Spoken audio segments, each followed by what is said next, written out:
नमस्कार मेरे प्यारे बच्चों, आप सभी का दिल खोल कर स्वागत है आपके अपने परिवार दी ऑनलाइन कोचिंग में। दोस्तों मैं हूं नितेश। गाइज, आज की इस वीडियो के अंदर हम लोग सीखेंगे रचनाएं। चैप्टर का नाम आप जैसा कि देख सकते हो, क्या है चैप्टर का नाम? चैप्टर का नाम है रचनाएं। और हम आज की इस वीडियो के अंदर रचनाओं के बारे में ही जानने वाले हैं।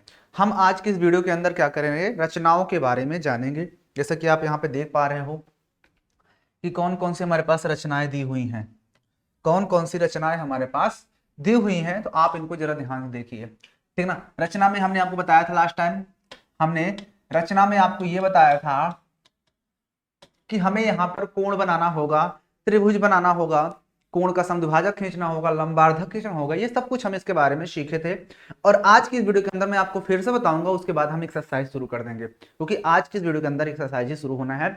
मैंने लास्ट वीडियो में सब कुछ बता दिया था, कौन से एंगल कितने के बीच बनता है, कैसे बनाते हैं, कैसे हम बिना चांदा की सहायता से हम एंगल बना सकते हैं और एक सुइया से, और उसके बाद हम उसे मेजर कर सकते हैं चांदा की सहायता से, ठीक है ना। तो बस थोड़ा 2 मिनट रुकिए, मैं आ रहा हूँ 2 मिनट में। 2 मिनट रुकिए।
हाँ तो गाइस, आ चुका हूँ मैं, ठीक है ना। मैं जो है आ चुका हूँ, और इसको लगा लेता हूँ फिर से।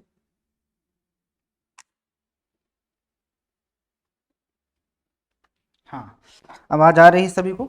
ओके। तो हमने कहा कि इस वीडियो के अंदर हम लोग ये सीखेंगे कि जो चैप्टर है अध्याय 11, इस अध्याय में हमें ये सीखना है रचनाएं। रचनाओं के बारे में हम आज की इस वीडियो के अंदर डिस्कस करेंगे। तो मैंने लास्ट टाइम बताया था आपको कि कोई भी हमारे पास जो एंगल होता है, जो हमारे पास क्या होता है, एंगल होता है, उसे हम किस तरह से क्या करते हैं, बनाते हैं। जैसा कि आप देख सकते हो, एक एंगल में आपको बना के दिखा देता हूँ। जैसे मान लो हमारे पास एक ही रेखा है, इस रेखा को मुझे क्या करना है, रेखाखंड है, इसको हमें लंबार्धक खींचना है। तो लंबार्धक मैंने बताया था कि सर्वप्रथम हमें ए एक पॉइंट है और एक बी है। रचना भी आपको लिखना ही पड़ेगा। रचना लिखने के लिए आपको सबसे पहले ये करना है कि सर्वप्रथम हमने एक रेखाखंड ए बी खींचा। मैं लिख नहीं रहा हूं, सर्वप्रथम मैंने एक रेखाखंड ए बी खींचा, ठीक है।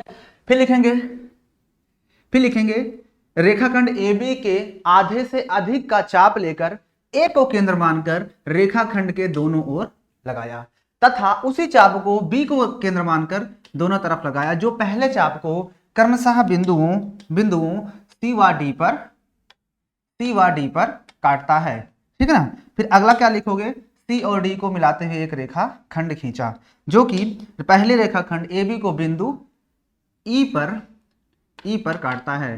तो लिखेंगे अतः यही रेखाखंड CD रेखाखंड AB का लंब समद्विभाजक है। सिंपल है ना, कितना आसान है, लिखना बहुत आसान है, ठीक है ना। चलो, इसके बाद मैंने बताया था कोण को आधा कैसे करते हैं। कोण को आधा करने के लिए मान चलो आपके पास कोई भी एंगल दे देगा कुछ इस तरह से, हमें क्या करना है, इस कोण को आधा करना है। तो मान लो इस A बिंदु पर एक आपके पास कोण बनाया गया है, और इस कोण को आपको आधा करना है, A कोण को। तो कुछ नहीं करना, एक आपको सर्वप्रथम एक कुछ भी कोई भी त्रिज्या के एक आर्क लेकर बिंदु ए से खींचना है, जो दोनों का आर्क दोनों रेखाखंड को बिंदु कहां कहां पे काटता है, सी डी और ई पे काटता है। कहां पे, डी व ई पे काटता है। फिर हम क्या करेंगे, इस सी डी के आधे से अधिक का चाप लेकर इस रेखाखंड के आधे से अधिक का चाप लो, या कुछ भी चाप ले सकते हो। चाप कंफर्म नहीं है कि आप इतना ही लो, कितना बड़ा ले लो, बस इतना रहे कि दोनों चाप एक दूसरे को काटें। आप इतना बड़ा आर्क ले लोगे तब भी दोनों एक दूसरे को काटेंगे, तब भी वो रेखाखंड पर ही होगा, वो एकदम इसके समद्विभाजक पर ही स्थित होगा। लेकिन जो इस यहाँ पर कहा जाता है, उसमें यह कहा जाता है कि इसके आधे से अधिक का आप चाप लेना है।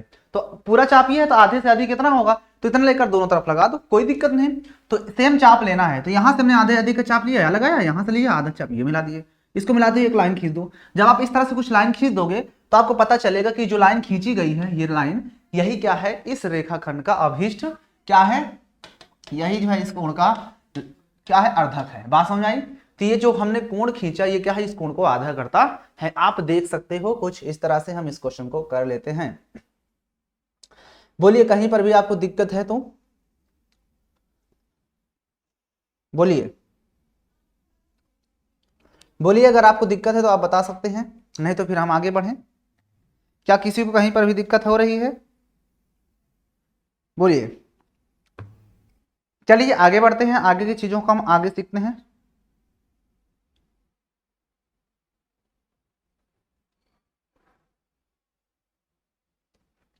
चलिए चलें आगे। ओके, तो ये बात आप समझ चुके होंगे किस तरह से हम इस चीज को करते हैं। अब आते हैं, इसके बाद मैंने आपको ये बताया था कि कोण कैसे बनाए जाते हैं। जैसे मैं एक बार फिर से क्विकली बता देता हूँ, आपको। जैसा हमारे को 90 अंश बनाना है तो एक रेखा खींचते हैं, यहाँ से एक चाप लेते हैं ऐसे, फिर एक चाप इसी कम या ज्यादा नहीं करते, 60 मिला दोगे तो 60 बन जाएगा, फिर एक बार और लगाओगे तो 120 बन जाएगा। इन दोनों को आधा कर देंगे तो मिलाते हुए लाइन खींच दोगे तो ये आपका क्या हो जाता है, यही क्या हो जाता है आपका, यहाँ से मिलाते हुए आप लाइन खींच दिए, मान लो दोनों एक दूसरे के यहाँ पे कट गए तो 90 अंश हो गया। उसके बाद मैंने बताया था कभी भी 45 डिग्री बनाना हो तो मैंने कहा था कि इसका इन ये वाला चाप का आधे से आधे ले लो और दोनों तरफ खींच दो, मिलाते हुए खींच दो, ये हो जाएगा 45 डिग्री का। 120 बनाना बता ही दिया था। 105 कैसे बनाते, 75 डिग्री बहुत इंपॉर्टेंट है। 75 मैंने बताया था कि 60 और 90 का आधा कर दो, तो ये था आपका 60, ये था 90, इसका आधा कर दो, ऐसे मिलाते हुए खींच दोगे तो 75 डिग्री बन जाता है ना। तो आपको सारे एंगल्स आप लोग घर पे ट्राई करोगे, ठीक है ना। ये मैंने ऐसे ही सिंगल हैंड से बना रहा हूँ। आपको क्या करना है, इसको सही तरीके से बनाना सीखना है। इसको आपको सही तरीके से बनाने के लिए आपको क्या करना होगा भाई साहब, इसके लिए आपको प्रोटेक्टर होना चाहिए, आपके पास स्केल होनी चाहिए, आपके पास रबर होनी चाहिए, है ना, पेंसिल होनी चाहिए, इस सारा कुछ आपके पास होना चाहिए, जितना भी ज्योमेट्री बॉक्स पूरा होना चाहिए आपके पास, ठीक है ना। तब आप इस फिगर को बना सकते हो, ठीक है ना। ओके चलिए, जो मेन है एक होता है आपके पास 105, इसमें लोग कंफ्यूज आ जाते हैं। एक होता है 135, बाकी सब एक होता है 150, इसमें लोग कंफ्यूज हो जाते हैं। तो इसको सीख लो, फिर से मैं एक बार बता देता हूं। देखो मैंने ये बताया था कि अगर आपको 105 बनाना है तो 105 तो आसान होता है। वैसे 105 बनाने के लिए आपको एक सीधी रेखा खींचना है, यहां से आपको 90 डिग्री बना देना है, ये हो गया आपका 90 डिग्री। ये कितना हो गया, 90 डिग्री होता है 90। और आपको पता है कि आप ऐसे जब लगाते हैं चाप, इसी को कम या ज्यादा नहीं करना है, ये हो गया 60, ये हो गया 120, आपने इसका आधा कर दिया, फिर उसके बाद आपने फिर से लगा दिया। अब उसके बाद मैंने कहा था कि जो 90 डिग्री बनता है वो कहां बनता है, सॉरी 105, वो 90 डिग्री, ये आपका 90 डिग्री है। और ये वाली जो लाइन जा रही है, ये लाइन, ये आप देख पा रहे हो, ये वाली लाइन जो है ये 120 है। तो 90 और 120 के बीच में बनता है 105, क्योंकि हमें पता है कि हर बार 15 डिग्री बनता है। तो अगर आप 90 में 15 जोड़ देते हो तो कितना हो जाता है, मुझे बताओ कितना हो जाता है, 5 और 9 1 10 हो गया ना। देखो 105, यानी 90 में 15 जोड़ दो, यानी 90 में 15 जोड़ने मतलब ये सीधा सीधा आप इस कोण का आधा कर दो, बस हो गया। जब इसको आप आधा करोगे तो देखो, जब आप इसको आधा करोगे कितना हो जाएगा, कितना हो जाएगा बताइए, ध्यान से देखो। जब इसको आधा करते हैं, वैसे अगर इसे 15 में फिर से जोड़ देता हूं कितना हो जाएगा, 5 5 10, 1 1 2, 120। समझ में आई बात ना, क्योंकि ये पूरा होता है 130 डिग्री, क्योंकि 90 से यहां जाओगे 30 डिग्री बनता है ना, लेकिन हमें आधा चाहिए। भाई साहब दिमाग लगाओ थोड़ा सा कि भाई ये 90 डिग्री है और ये यहां पर 120, और 90 और 120 का तक जाने में कितना डिग्री बन रहा है, तो आप देख पा रहे हो 30 डिग्री बन रहा है। लेकिन हमें 30 नहीं चाहिए, 15 चाहिए। तो 15 का मतलब कितना हुआ, हमें 15 डिग्री चाहिए। इसका मतलब जाहिर सी बात है इसका आधा कर देंगे, 30 डिग्री का आधा 15 नहीं मिल जाएगा, क्योंकि यहाँ से 90 से, और ये होता है आपका 120 डिग्री, हम इसका 30 डिग्री, क्योंकि ये वाला एंगल कितना है 30 है, और 90 में 15 ही तो जोड़ना है हमको, तभी तो 105 हो जाएगा। तो 15 का मतलब डायरेक्ट इसका मतलब आधा है 30 का, क्योंकि 90 से 120 जाने मतलब 30 डिग्री, इसका मतलब ये वाला जो एंगल है वो आपका 30 डिग्री है। अगर मैं इसको आधा कर दूंगा तो 15 मिल जाएगा मुझे इधर। इसलिए मैं क्या करता हूं, इस कोण को आधा करते हैं। तो इस कोण को आधा करने के लिए हम इसी आर्क को लेंगे। तो जैसे मान लो कि यही वाला आर्क देखो दोनों काट रहा है ना, तो इसी आर्क को ले लो, आधे से अधिक का चाप लो, या और बड़ा चाप ले सकते हो। मैंने कई बार आपसे कह चुका कि आप आर्क कितना भी बड़ा ले सकते हो, बस दोनों कट करना चाहिए। जरूरी थोड़े है कि इसके आधे से अधिक कर लो, आप पूरा इससे भी बड़ा चाप ले लो तब भी आपका आंसर सही है। लेकिन क्वेश्चन में आप कहता है आधे से अधिक, चलो आधे से अधिक का चाप ले लो, ये लगाए यहां से कर दो, ये जब मिलाते हुए लाइन खींच दोगे तो ये आपका बन जाएगा बेटा 105 डिग्री। अब बताओ किसको नहीं समझ में आया, ये क्वेश्चन किसको नहीं समझ में आया, 105 समझ में आया ना। ओके, उसके बाद देखो ये आपने एंगल बना लिया 105 डिग्री। अब बात आती है 150 डिग्री कैसे बनता है। 150 वाला जो एंगल बनता है 150, ध्यान समझना, 120 और 180 के बीच में कितना डिग्री होता है बताइए। 120 और 180 के बीच में कितने का अंतर होता है, 60 का। 60 डिग्री होता है। अगर मैं 60 का आधा करूंगा 30 होगा। यानी कहने का मतलब ये हुआ कि अगर 120 में मैं 30 जोड़ दूंगा, 120 में 30 जोड़ दूंगा तो मेरा 150 हो जाएगा। क्योंकि आप देख सकते हो 120 में 60, इसका मतलब जाहिर सी बात है कि भैया यहां पर तो आता है आपका पूरा 180, ये होता है 180। बोलिए किसको नहीं समझ आया, ये होता है ना 180, तो ये वाला आपका लाइन 180 हो गया और ये 120 है और हमें चाहिए कितना, 150। तो 150 लाने के लिए, 150 लाने के लिए यहां से यहां तक आप देख पा रहे हो ये वाला चाप कितना है, बोलो 120 से 180 जाने वाला 60 है तो हुआ ना। अब हमें 60 नहीं चाहिए, 120 में 30 जोड़ देंगे तो 50 हो जाएगा, 150। तो इसका मतलब इसका आधा करना पड़ेगा, इसका आधा आप कर दो, आप इस कोण का आधा खींच दोगे तो ये हो जाएगा आपका 150। मतलब कुछ समझे कि अगर आपको 150 डिग्री बनाना है तो आपको 120 डिग्री एंड 180 डिग्री का आधा करना होगा। अगर आपको 105 बनाना है तो इसके लिए आपको 90 एंड 120 का आधा करना होगा। अब आप समझना 135 डिग्री, 135 डिग्री कैसे बनाते हैं। तो 135 डिग्री को बनाने के लिए आप ध्यान से समझो, अगर तुम यहां पर देख रहे हो ये कितना है 105 और ये कितना है, ये कितना है बताइए, ये है आपका 150। अगर मैं 150 में इस 105 को जोड़ दूंगा कितना हो जाएगा, 5 5 255, यही होगा ना। 105 नहीं गलत कर रहा हूं, घटाना जाएगा। 105 150 से घटा दो, 150 से 105 घटा दो, कितना बचेगा, 10 में से 5 गया 5, ये कितना बचा 4, 45, कितना हुआ 45। ओके कोई बात नहीं। अगर मैं 120 में यहां तक जाऊंगा तो कितना मिलेगा, अगर आप 120 से 150 तक जाना चाहते हो तो कितना मिला, 30 मिला, 30 ही तो जा रहा है। इसका मतलब ये हुआ कि 30 का आधा 15। अगर मैं 120 में 15 जोड़ दूंगा तो कितना हो जाएगा, अगर मैं 120 में 15 जोड़ देता हूं तो आप देख सकते हो 135 डिग्री हो गया और हमें चाहिए 115 135। इसका मतलब ये हुआ कि अगर आपको 135 डिग्री चाहिए तो आपको मेरे लल्लू इस कोण को आधा करना होगा, इस वाले चाप और इस चाप, क्योंकि इसके बीच में 30 मिल रहा है ना, और 30 का हमें आधा चाहिए तो 120 में आधा जुड़ जाएगा मतलब 15, तो 135 मिल जाएगा। इसलिए आप इसका आर का आधे से ज्यादा का चाप लेकर फिर मिलाते हुए खींच तो ये आपका हो जाएगा 135 डिग्री। अब मतलब समझो इस चीज को, अब इस चीज को आप ध्यान से समझ लो बस। आपको ये लोचा जो समझ में नहीं आ रहा था ना, इस लोचा को जरा ध्यान से समझना। पहला चीज, आप फंसते हो किस एंगल को बनाने में, शुरू से लिख दो पूरा। वैसे आप बना लेते हो 60 बना लेते हो, 60 का आधा 30 भी बना लेते हो, 90 बना लेते हो, 90 का आप आधा कर दोगे 45 बन जाता है। फंसते हो बात 105 से, तो मैं 105 से फिर से लिख देता हूं। 105 डिग्री जो बनता है वो बनता है 90 एंड 120 डिग्री। अब आपको 90 बनाना आता है, 120 भी बनाना आता है, दोनों का आधा कर दो ना, 105 मिल जाएगा। आप प्रोट्रैक्टर से नाप लेना।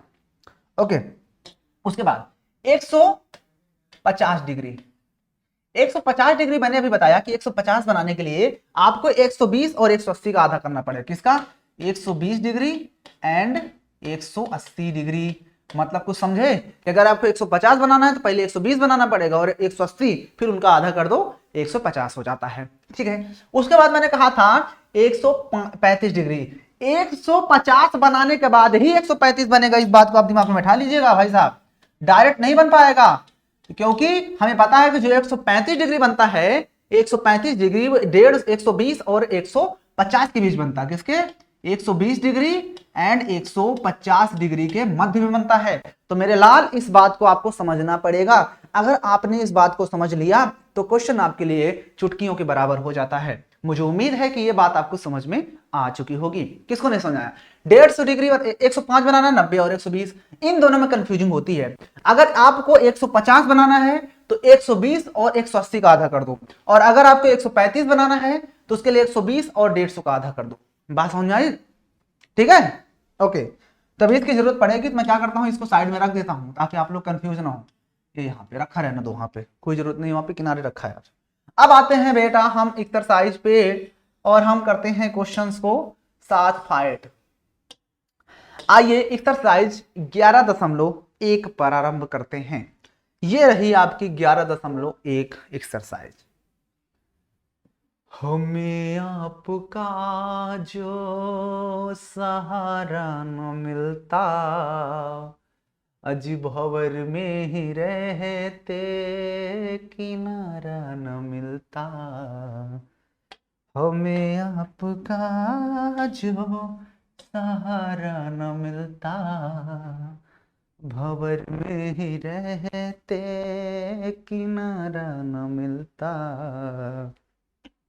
चलिए शुरू किया जाए, शुरू किया जाए भाई साहब। चलिए भाई साहब शुरू करते हैं। कहता है एक दी हुई किरण के प्रारंभिक बिंदु पर 90 अंश के कोण की रचना कीजिए और कारण सहित रचना की पुष्टि कीजिए। पहले क्वेश्चन में आपके पास ये दिया है कि आपको 90 अंश का कोण बनाना है, साथ में उसको आपको पुष्टि भी देना है रचना की कि आखिर आपने इस कोण को कैसे कह दिया कि 90 अंश ही होगा। कुछ लोग तो दिमाग लगाएंगे, अरे हम तो इसको पहले ऐसे ही चलाएंगे भाई साहब, गर्मी लग रहा है। ओह, अपने को याद ही नहीं है कि लाइट है, जबरदस्ती ये में है नहीं हम।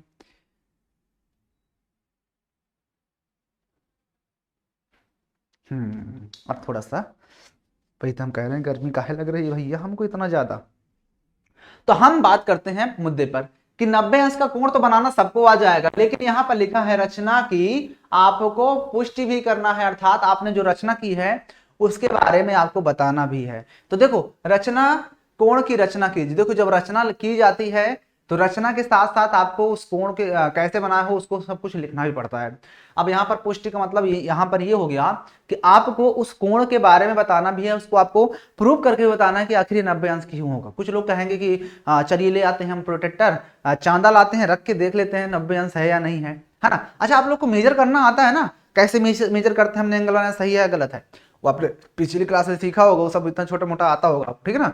प्रोटेक्टर नहीं तो आप बताइएगा, मैं बता भी दूंगा कैसे उसको मेजर किया जाता है, ठीक है ना। चलिए अब यहां पर हम बात कर लेते हैं 90 अंश के कोण की रचना। तो देखिए सबसे पहले हम करेंगे पहले नंबर में 90 अंश के कोण की रचना। तो ये है आपका एक्सरसाइज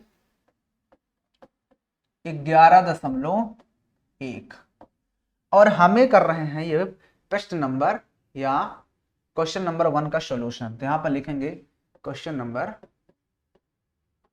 1, इसका सॉल्व, सॉल्व देखिए सॉल्व। हमें बनाना है 90 अंश का कोण, तो लिखेंगे 90 अंश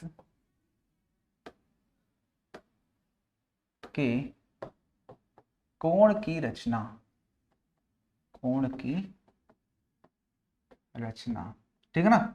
देखिए आपको इधर रचना के चरण लिखना ही पड़ेगा, यहां पर मैं डाल रहा हूं रचना के चरण। आप एग्जाम में चरण नहीं लिखोगे तो आपका नंबर में मरण हो जाएगा। और उसके बाद आप लिखोगे पहला नंबर। आपने पहला नंबर क्या किया, रचना बनाने के लिए लिखेंगे सर्वप्रथम एक रेखाखंड ए बी खींचा। सर्वप्रथम एक रेखाखंड ए बी खींचा, मैं लिख नहीं रहा हूं भाई, ए भाई मैं लिखूंगा नहीं। सर्वप्रथम एक रेखाखंड ए बी खींचा, ठीक है ना। कितना भी मेजर का, मेजर की जरूरत नहीं है, ये लो प्रारंभिक बिंदु से कहा है ना। उसके बाद लिखेंगे पहला पॉइंट हो गया, क्या लिखोगे, सर्वप्रथम रेखाखंड ए बी खींचा, ओके। फिर लिखेंगे इसका दूसरा पॉइंट, ये मैं लिख रहा हूं दूसरा पॉइंट, लिखोगे दूसरा पॉइंट के। फिर लिखेंगे प्रारंभिक बिंदु ए से किसी त्रिज्या का चाप लेकर, किसी त्रिज्या का एक चाप लगाया। प्रारंभिक बिंदु ए को केंद्र मानकर, ऐसे लिखो, मैं बोलता हूं आप लिखते जाइए। प्रारंभिक बिंदु ए को केंद्र मानकर किसी भी त्रिज्या का एक चाप लगाया। प्रारंभिक बिंदु ए को केंद्र मानकर किसी भी त्रिज्या का एक चाप लगाया, ऐसे लगाया, ठीक ना। उसी में आप लिख देना जो कि ए बी रेखाखंड को, जो कि ए बी रेखाखंड को बिंदु सी पर काटता है। हो गया, नहीं समझाया। पहला लिखोगे सर्वप्रथम रेखाखंड ए बी खींचा। दूसरा पॉइंट लिखोगे बिंदु ए को केंद्र मानकर या प्रारंभिक बिंदु ए को केंद्र मानकर किसी भी त्रिज्या का एक चाप लगाया जो कि ए बी रेखाखंड को बिंदु सी पर काटता है। ओके, नहीं लिख पाओगे इतना, लिख लोगे मेरे जान। अब देखो ध्यान से, अब ध्यान से समझना, अब ध्यान से समझना माय डियर चॉकलेट, बहुत दिन में बोला हूं माय डियर चॉकलेट। हाँ, अब यहां पर आपको क्या करना है, उसी त्रिज्या का, उसी त्रिज्या का बिंदु सी को केंद्र मानकर एक चाप लगाया। अगला पॉइंट देखिए, तीसरा पॉइंट आप क्या लिखोगे, उसी त्रिज्या का बिंदु सी को केंद्र मानकर एक चाप लगाया। देखो पहले यहां से रखा, एक चाप लगाया, उसी चाप को बिंदु सी को केंद्र मानकर एक चाप लगाया, ठीक है। फिर लिखोगे यानी जो कि, या 2 बार लिख दो, ऐसे लिखो। सुनो, लिखने के बहुत सारे तरीके हैं, इसीलिए इसमें कंफ्यूजिंग होती रहती है, कैसे बताया जाए बच्चों को समझ में आ जाए। आप ऐसे लिखो, उसी त्रिज्या का बिंदु सी को केंद्र मानकर एक चाप लगाया जो प्रारंभिक चाप को बिंदु डी पर काटता है, तथा पुनः बिंदु डी को केंद्र मानकर उसी त्रिज्या का एक चाप फिर से लगाया जो कि पहले चाप को बिंदु A B C D E पर काटता है। किसको नहीं समझ में आई? यहां तक बात किसको नहीं समझ में आई? अपनी लैंग्वेज में लिखना है ना भाई, इतना कोई ध्यान नहीं देता आपका कितना चरण लिखा है। एग्जाम में कोई नहीं देखता कि आपका चरण कैसा लिखा है, ये जरूर देखता है कि आपने चरण लिखा या नहीं लिखा। इसलिए आपको चरण लिखना है, आपको जो समझ में आए लिखते जाओ, 1-2 स्टेप छोड़ भी दोगे तब भी कोई दिक्कत नहीं है। लिखोगे, सर्वप्रथम एक रेखाखंड ए बी खींचा, फिर लिखेंगे बिंदु ए को केंद्र मानकर एक चाप लगाया जो कि रेखाखंड ए बी को बिंदु सी पर काटता है। फिर लिखोगे सी को उसी चाप का, फिर लिखोगे बिंदु सी को केंद्र मानकर उसी त्रिज्या का 2 बार चाप लगाया, या लिख दो उसी त्रिज्या का एक चाप लगाया जो चाप को बिंदु डी पर, तथा फिर से लिखना अगला पॉइंट की अब डी को केंद्र मानकर उसी त्रिज्या का एक चाप और लगाया जो कि पहले वाले रेखा चाप को बिंदु ई पर काटता है। इसको आप अपने लैंग्वेज में लिख लेना भाई साहब, ठीक ना, इतने वो कम नहीं हो गया। अब अगला लाइन आपको लिखना है, अगला पॉइंट आपको ध्यान समझना है। अब लिखेंगे ईडी, जो हमारे पास ईडी आया है ना, बिंदु ई और डी, या लिखोगे ईडी चाप को, या लिखोगे ईडी के चाप ईडी के आधे से अधिक का चाप लेकर, लिखेंगे चाप ईडी के आधे से अधिक का चाप लेकर ऐसे सुनो मेरे बात, लिखोगे चाप ईडी को, या लिखोगे चाप ईडी के आधे से अधिक का चाप लेकर, क्या लिखोगे, चाप ईडी के आधे से अधिक का चाप लेकर बिंदु डी को केंद्र मानकर एक चाप लगाया, तथा बिंदु डी को भी केंद्र मानकर एक चाप लगाया, जो दोनों चाप एक दूसरे को बिंदु एफ पर प्रतिच्छेद करते हैं। दोनों चाप एक दूसरे को बिंदु एफ पर प्रतिच्छेद करते हैं। किसको नहीं समझ आया? बिंदु एफ पर प्रतिच्छेद करते हैं। फिर लिखोगे ए और एफ को मिलाते हुए एक रेखा खींचा, ए एफ को मिलाते हुए एक रेखा खींचा, तथा अभीष्ट एंगल, इसका भी कुछ नाम देना हो दे सकते हो, या एफ ए बी हमारा 90 डिग्री होगा। बताओ किसको नहीं समझ में आया? रचना के चरण किसको समझ में नहीं आया? भाई मैंने 90 अंश बनाना सिखा दिया, लिखने के लिए मैं इतना ढेर ड्रामा किया। सर्वप्रथम एक रेखाखंड ए बी खींचा, फिर बिंदु ए को केंद्र मानकर किसी त्रिज्या का एक चाप लगाया जो कि पहले रेखाखंड को बिंदु सी पर काटता है। फिर लिखेंगे बिंदु सी को से उसी त्रिज्या का एक चाप लगाया जो पहले चाप को बिंदु डी पर, तथा पुनः बिंदु डी को केंद्र मानकर एक चाप लगाया जो उसी चाप को बिंदु ई पर काटता है। फिर लिखोगे चाप ईडी के आधे से अधिक का चाप लेकर, चाप ईडी के, ये देखो चाप ही तो है ना एक प्रकार से, तो चाप ईडी के आधे से अधिक का चाप लेकर बिंदु डी को केंद्र मानकर एक चाप लगाया, तथा उसी चाप को बिंदु ई को केंद्र मानकर एक चाप लगाया जो एक दूसरे को बिंदु एफ पर प्रतिच्छेद करते हैं। फिर लिखेंगे ए एफ को मिलाते हुए एक रेखाखंड खींचा, एक रेखा खींचा जो खींचा बस। फिर लिख देना अतः अभीष्ट कोण यही है, क्या लिख सकते हो? अतः अभीष्ट एंगल एफ ए बी अभीष्ट कोण है, ऐसे लिख देना। अतः एंगल एफ ए बी अभीष्ट कोण समकोण है, ऐसे लिख देना, ठीक है। ओके, अब बात आती है रचना की हमें पुष्टि करना है, तो मैं इसको हटा दूं। अब देखो इसके रचना की पुष्टि, अब लिखेंगे रचना की पुष्टि, ऐसे आप लिख लेना रचना की पुष्टि। देखिए रचना की पुष्टि को ध्यान से देखिए। रचना की पुष्टि के लिए आपने सबसे पहले आपने यहां से ये खींचा है ना, ये आपको पता है कि ये वाला एक पॉइंट हमको मिला था। अगर मैं इसको मिला दूं सी और डी को, ये लो मैं सी और डी को मिला देता हूं, तो आप ध्यान से देखो आपने AC और ये AD ये दोनों बराबर होंगे कि नहीं होंगे? मुझे बताओ, क्या AC, ये वाला AC, ये AC और ये AD बराबर होंगे कि नहीं होंगे? क्योंकि आपको पता है ना भाई, एक ही त्रिज्या है, दोनों त्रिज्या है ना, या एक ही चाप की त्रिज्या है, इसलिए लिख सकते हो, तो दोनों बराबर होंगे। उसके बाद हमने इसको मिलाया ये वाले पॉइंट को, तो आपको पता है कि जब ये चाप बराबर है, उसके बाद मैंने सी से भी तो वही चाप को लगाया था। ध्यान से समझो, यहां से मैंने चाप लगाया, फिर कम ज्यादा नहीं किया, यहां से भी ऐसे लगाया, तो भाई ये CD जो होगा वो भी तो बराबर होगा। तो लिखेंगे यहां पर, लिखेंगे एंगल, या एंगल ना लिखो, लिखेंगे, हाँ लिख दो, चलो, त्रिभुज ADC में, आप ADC में देखोगे तो लिखेंगे AC बराबर AD तथा आपको पता है कि जो AC है वही बराबर हमने चाप लगाया था DC। अब इसको इक्वेशन 1 मान लो, इसको सेकंड। अब लिखेंगे समीकरण 1 व 2 से, समीकरण 1 व 2 से। आप समीकरण 1 व 2 से देख लीजिए, समीकरण 1 व 2 से आप देखो ध्यान से, तो आप यहां से कह सकते हो कि AC बराबर, यहां से AC बराबर AC क्यों नहीं, AC बराबर AD होगा, AC बराबर AD, इसको सही कीजिए, AC बराबर AD। तो देखो AC बराबर आपका AD हो गया बराबर, और AC ही DC बराबर है ये।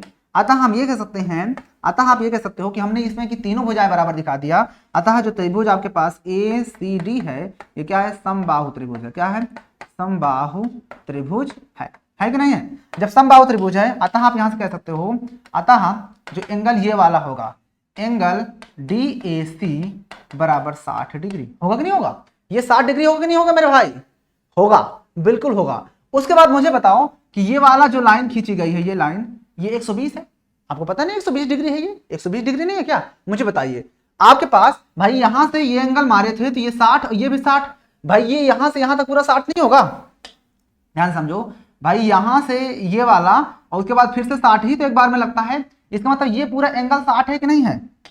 यहां पर लिखेंगे, अब लिखेंगे एंगल ये वाला यानी EAD बराबर 60 डिग्री, ठीक है। तथा लिखेंगे, तथा ये जो हमने ये AF खींचा है, तथा AF जो है, AF अर्धक कोण है, AF अर्धक कोण है। अतः भाई साहब, जब ये पूरा कोण आपने दिखा दिया यहां से यहां तक पूरा कितना है, 60 है, और ये हमने लंबार्धक खींचा है, तो इसका मतलब आधा आधा हो गया, यानी 30 ये होगा और 30 ये होगा। अब मुझे बताओ, पहले आपने इतना ये वाला 60 दिखाया और ये 30 दिखाया, 60 30 90, यानी पूरा 90 होगा। सिंपल है ना। तो यहां पर हम लिखेंगे, अतः एंगल AF नहीं, पहले लिख दो FAD बराबर कितना हो जाएगा, 30 डिग्री, है ना। अब लिखना है हमें एंगल कौन सा चाहिए, हमें तो एंगल चाहिए ये वाला पूरा। तो लिखेंगे, अतः एंगल FAD बराबर एंगल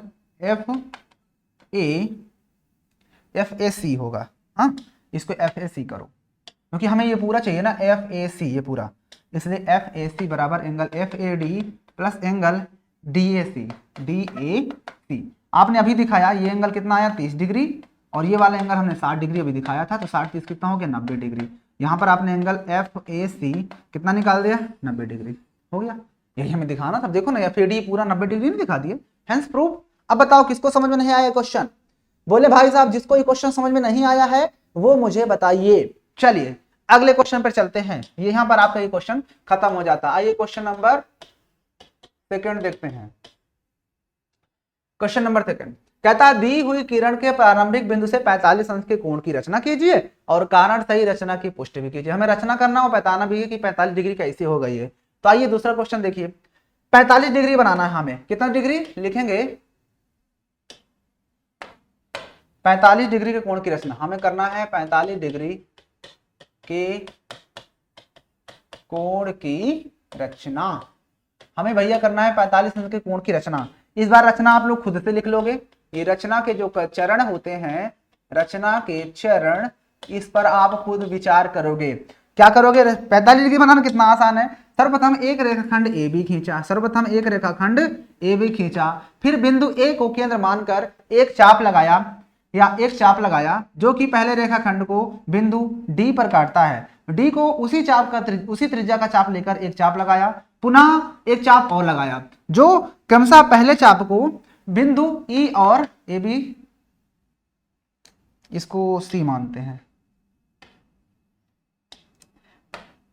जो पहले चाप को क्रमशः D और E पर काटता है। फिर लिखेंगे ED चाप के आधे से अधिक का चाप लेकर बिंदु E व D को केंद्र मानकर दो चाप लगाया जो कि एक दूसरे को बिंदु कहां पे काटते हैं, बिंदु F पर काटते हैं। फिर A और F को मिलाते हुए एक रेखा खींचा, ठीक है ना। अभिष्ट कोण आपके पास 90 बन गया। अब लिखना है 45 डिग्री बनाना है। फिर लिखेंगे कोण AFBAF का अर्धक खींचा, बिंदु बी ए एफ का अर्धा खींचा, तो अर्धा बस इतना लिख दो, बिंदु ए बी ए एफ का अर्धा खींचा। तो अर्धा खींचने के लिए यह आर्क दिया ही, इसके आधे से अधिक का चाप लेकर इधर लगाया, यहाँ को केंद्र मानकर ये वाला चाप, ठीक है ना। इसको भी कुछ लिख देना नाम, इसको भी कुछ नाम दे देना, ई एफ जी मान लेना। फिर लिख देना कि अब लिखना कि सी डी चाप के आधे से अधिक का चाप लेकर बिंदु सी को केंद्र मानकर एक चाप लगाया, तथा पुनः उसी चाप को बिंदु जी को केंद्र मानकर लगाया, जो एक दूसरे को बिंदु एच पर काटते हैं, एच पर काटते हैं। फिर लिख देना ए और एच को मिलाते हुए एक रेखा खींचा, यही आपका अभीष्ट कोण हो जाएगा। लिख देना अभीष्ट कोण हमारा तैयार है। ये आपके पास, हमारे पास कितना आ गया, 45 डिग्री। भाई साहब 90 का आधा 45 होता है, हो गया। अब इसको रचना के चरण भी देखना है, तो देखो रचना के चरण लिखने के लिए आप क्या करना, इसको मिला देना, इस पॉइंट को यहां से मिला दो और इसको भी आप लोग यहां से मिला देना, ये सी से, ठीक है ना। अब आपको यहाँ पर दो त्रिभुज दिख रहे हैं, आपको दो त्रिभुज दिख रहे हैं। एक त्रिभुज आप ये वाला देख पा रहे हैं, देख पा रहे हैं ना, और एक चाप आप ये इधर एक त्रिभुज देख पा रहे हैं, ये त्रिभुज।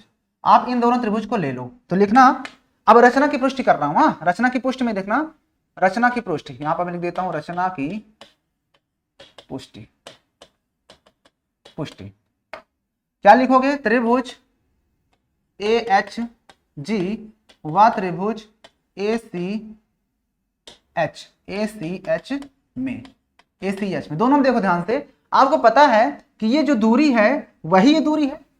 बोलिए कैसे दूरी होगी, क्योंकि आपको पता है कि दोनों का चाप सेम है, ये इसी से यहां में काटा, यहां से काटा, यहां से हम ये कह सकते हैं कि एच जी बराबर एच सी, और उसके बाद आपको पता है कि जो ए एच है वो बराबर ए एच ही होगा, भाई ए एच दोनों में कॉमन है, ओके ओके। उसके बाद आपको ये भी पता है कि ये दूरी जो ए सी है वो भी इसके बराबर, क्योंकि पहले जो चाप लगाए थे उसकी दोनों त्रिज्याएं थी, तो ए सी बराबर, या पहले हम इधर वाले ले रहे हैं तो लिखते हैं पहले ए जी बराबर ए सी, ए सी हो गया। अब जब तीन चीज दिखा दिए तो हम ये कह सकते हैं जो आपका त्रिभुज है ए जी एच, ये आपका सर्वांगसम हो जाएगा त्रिभुज किसके, ए जी किसके बराबर था, ए जी ए सी के बराबर था, ए सी एच के, हो गया। जब दो त्रिभुज सर्वांगसम होते हैं उसके संगत भाग बराबर होते हैं, तो यहाँ पर आप ये लिख सकते हो, दिस इंप्लाइज दैट, इसका जो ये वाला कोण है, ये वाला कोण, ये कोण कितना है, हमारा कोण जो एंगल है जी ए एच, ये बराबर होगा एंगल एच ए सी के, बराबर हम दोनों को एक्स मान लेते हैं,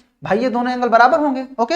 उसके बाद हम ये भी जानते हैं कि जो एंगल हमारे पास बन रहा है एफ ए सी, ये बन रहा है angle G A H plus angle H A C को मिलाकर, दोनों को मैंने एक्स माना तो एक्स प्लस एक्स, और हमें पता है ये पूरा 90 डिग्री होता है, भाई ये पूरा 90 ही तो था, तो 2x हो जाएगा, तो 90 बराबर यहाँ से हम लिख दिए 2x डिग्री। अब हमने यहाँ से निकाला x बराबर, तो 90/2 हो जाएगा, तो 2 से 2 काट दो, तो x बराबर कितना आ गया, 45 डिग्री। तो हमें निकालना क्या था, ये वाला एंगल, अतः लिख सकते हो कि आपके पास जो एंगल एच ए सी है वो बराबर क्या हो जाएगा, एच ए सी बराबर x माने थे, तो x बराबर आपके पास आ गया 45 डिग्री, हो गया। यही आपको इस क्वेश्चन में दिखाना था। हमने इस कोण को और इस कोण को दोनों बराबर दिखा दिया, और पूरा 90 था, तो जाहिर सी बात है 45 हो जाएगा। अब यही चीज हमने पुष्टि कर दिया, ठीक है, ओके। आइए मूव करते हैं नेक्स्ट क्वेश्चन पे, आइए क्वेश्चन नंबर 3 पे चलते हैं। क्वेश्चन नंबर 3 देखिए, तीसरा क्वेश्चन में कह रहा है कि निम्नलिखित मापों की रचना कीजिए।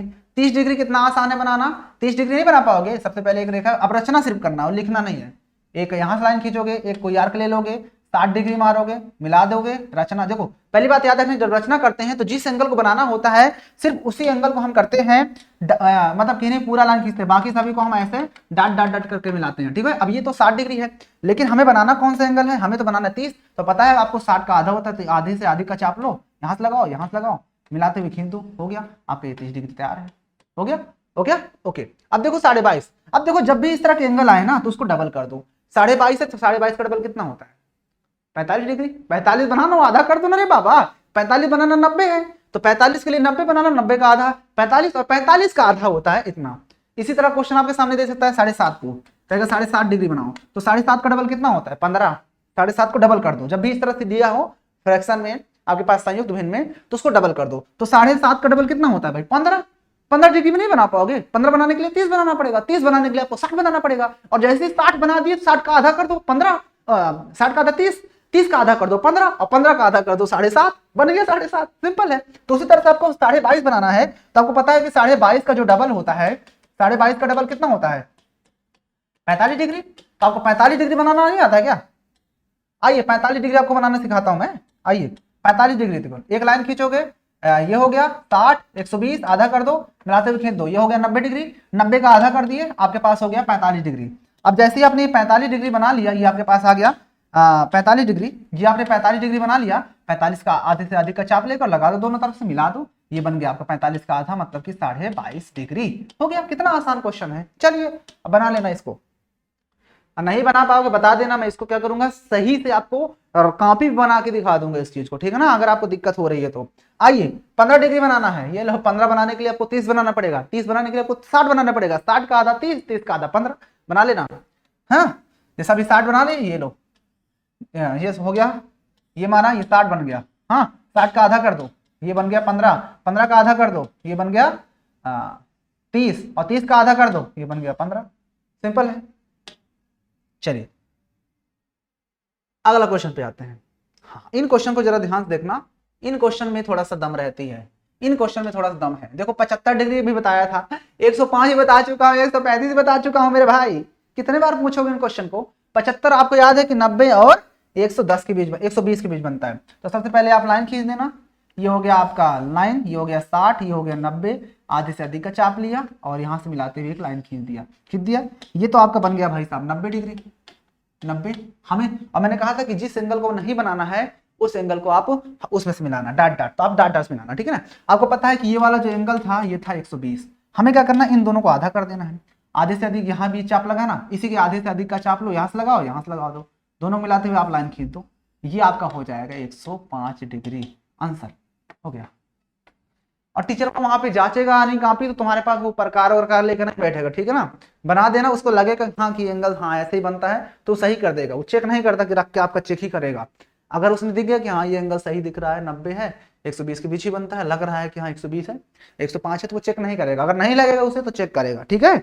बाकी इतना घबराने वाली बात नहीं है। ओके चलिए अब देखते हैं अगला 105, 105 बता दे, अच्छा 75 बनाना था। अब देखो 75 फिर से बता देता हूँ, 75 देख लो, 75 बनाने के लिए आपको पहले 90 बनाना पड़ेगा, ये 60, 120 आधा कर दिए, ये मिलाते हुए खींच दिए, ये बन गया आपका 90, ये बन गया ना 90, और आपको पता है कि ये वाला तो 60 होता है, ये 60 होता है, हमें पता है कि 60 और 90 का बीच का ही पार्ट होता है 175, तो उसको 60 में 15 जोड़ो तो 75 हो जाता है, तो 60 और इसका आधा कर लो, तो इसके ये वाला चाप को आपको आधे से अधिक का चाप लो, यहाँ से लगा दो, एक बार ये चाप लगा, यहाँ से एक बार चाप लगा दो, मिलाते हुए खींच दो एक लाइन, ये बन गया आपका 75 डिग्री, ठीक है ना, बना लोगे।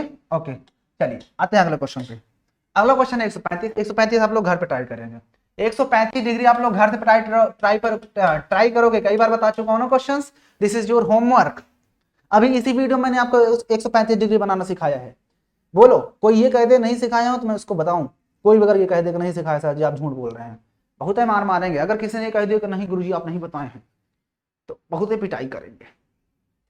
पूछिए, जिससे समझ में नहीं आया क्वेश्चन वो पूछ सकता है, एनी डाउट एनी क्वेरी तो पूछ सकता है, जिसे भी दिक्कत हो रही है क्वेश्चन को करने में।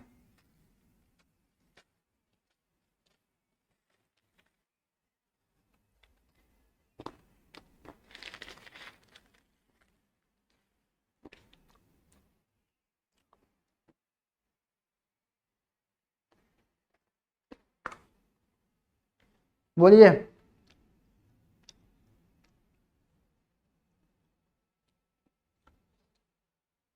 एक क्वेश्चन बचा है बस।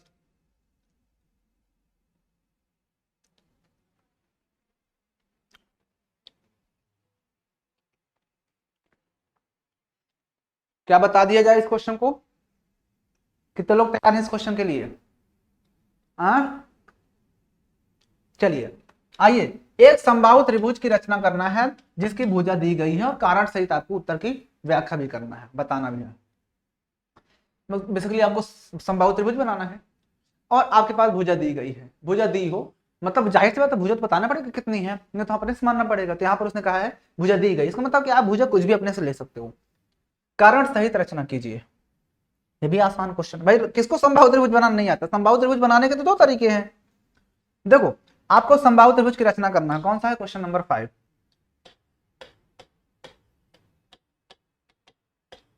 समबाहु त्रिभुज की रचना।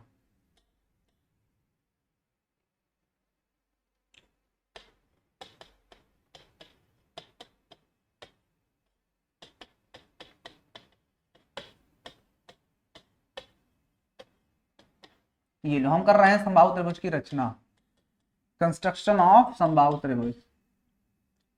चलिए, समबाहु त्रिभुज बनाने के लिए आपको क्या करना है, एक कोई भी अपने से एक लाइन ले लेना है, कितने भी सेंटीमीटर की।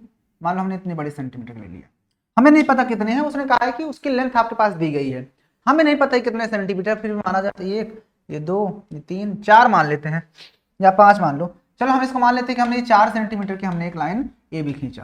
तो सर्वप्रथम क्या लिखोगे, पहला रचना का चरण होगा, लिखोगे यहाँ पे रचना के चरण, रचना के चरण। पहला रचना के चरण ये होगा कि लिखोगे सर्वप्रथम एक रेखाखंड ए बी खींचा, या सर्वप्रथम एक ए बी रेखाखंड 4 सेंटीमीटर का खींचा, या सर्वप्रथम 4 सेंटीमीटर का एक रेखाखंड ए बी खींचा। कई तरीके हैं, सर्वप्रथम 4 सेंटीमीटर रेखाखंड का, सर्वप्रथम 4 सेंटीमीटर का एक रेखाखंड ए बी खींचा। ओके, हमें पता है कि समबाहु त्रिभुज की सारी भुजाएं बराबर होती हैं, जिसका मतलब यहाँ पर जो भुजा होगी वो भी कितने सेंटीमीटर की होगी, 4 होगी। बहुत सही जवाब दे रहे हो भाई साहब आज आप। अब आप क्या करोगे, यहां से आप ये इतना सेंटीमीटर का आपको एक आर्क लेना है, यहां से लगा देना है, यहां से भी 4 सेंटीमीटर लेना है, लगा देना है। उसके बाद आपको यहां से इस पॉइंट को मिला देना है, इस पॉइंट को मिला दो, और यहीं से इस पॉइंट को मिला दो। हो गया आपके पास ABCD तैयार है, हो गया ABC। लिख देना सर्वप्रथम एक रेखाखंड, सर्वप्रथम 4 सेंटीमीटर का एक रेखाखंड ए बी खींचा। फिर लिखेंगे 4 सेंटीमीटर का 4 सेंटीमीटर त्रिज्या लेकर बिंदु ए से एक चाप लगाया तथा बी को केंद्र मानकर 4 सेंटीमीटर का एक चाप लगाया, जो एक दूसरे को बिंदु सी पर प्रतिच्छेद करते हैं।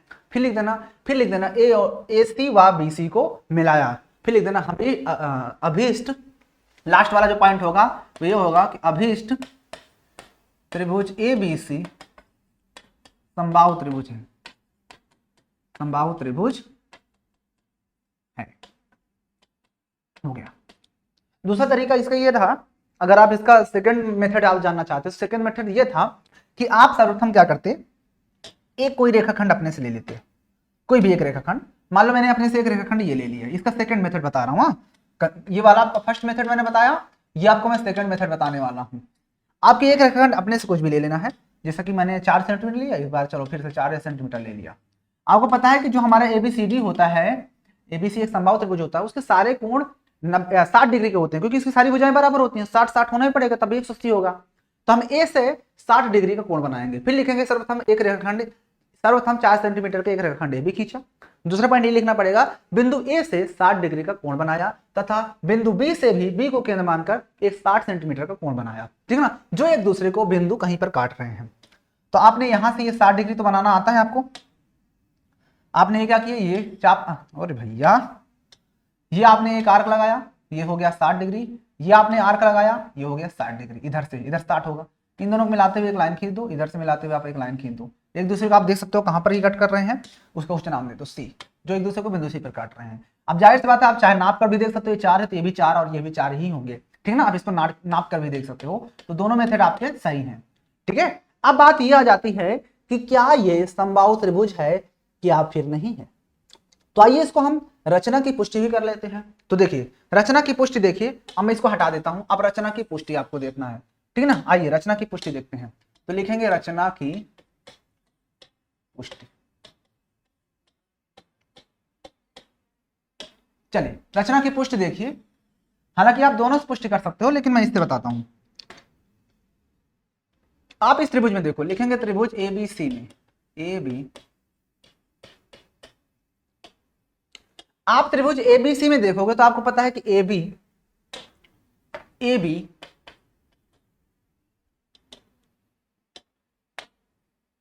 AB बराबर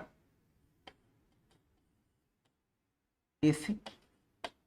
आपको पता है कि भाई हमने A से C पर जो चाप लगाया था वो कितने सेंटीमीटर का लगाए थे, वो हमने लगाया था 4 सेंटीमीटर का, और हमें पता है कि B से भी हमने 4 सेंटीमीटर लगाया था। तो इसका मतलब ये हुआ कि आपको ये भी पता है कि जो AB बराबर ही आपने BC को भी लिया है। भाई साहब आपने AB के बराबर ही तो AC से चाप लगाया, और फिर आपने AB के बराबर ही BC से चाप लगाया था, इसका मतलब ये भी आपका 4 सेंटीमीटर है, ये भी आपका 4 सेंटीमीटर है। अब इसको आप समीकरण 1 मान लो, इसको समीकरण 2 मान लो। अब लिखेंगे समीकरण 1 व 2 से, समीकरण 1 व 2 से आप 1 व 2 से क्या निष्कर्ष निकलता है कि जो आपका AB है वही बराबर है BC के, वही बराबर है AC के। अतः अतः जिस चतुर्भुज की या जिस त्रिभुज की तीनों भुजाएं बराबर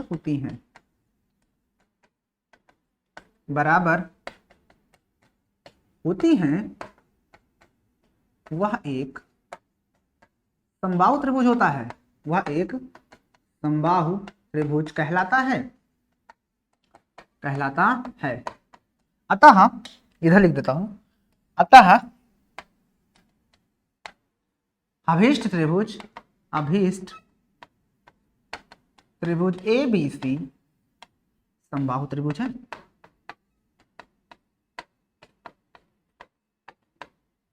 यहां पे आपको क्वेश्चन हो जाता है समाप्त। अब आप लोग मुझे ये बताइए कि आपको इस क्वेश्चन को करने में कहां पर दिक्कत हुई। मुझे उम्मीद है कि आपको ये सारे क्वेश्चन बहुत बढ़िया तरीके से समझ में आ गए होंगे, आप देख सकते हो, ठीक ना। हो सकता है आपको पुष्टि करने में थोड़ा सा भी प्रॉब्लम हो रही हो, बाकी कोई दिक्कत नहीं। आप इन क्वेश्चन को एक बार घर पे करिएगा। बाकी हम 11.2 में मिलेंगे आपसे नेक्स्ट वीडियो में, तब तक के लिए जय हिंद।